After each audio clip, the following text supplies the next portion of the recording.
Sinampahan ng PNP-CIDG ang mga reklamong inciting to sedition at unlawful utterances sa dating Pangulong Rodrigo Duterte.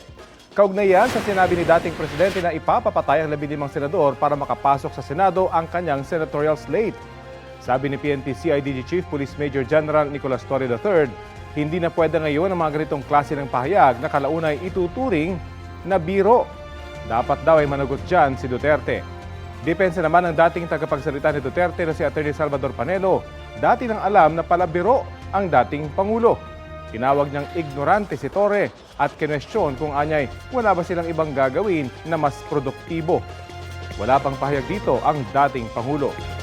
Samantala, sinabi ng NBI na hindi nila iimbestigahan ang mga pahayag ni Duterte dahil wala naman siyang pinangalan ng senador.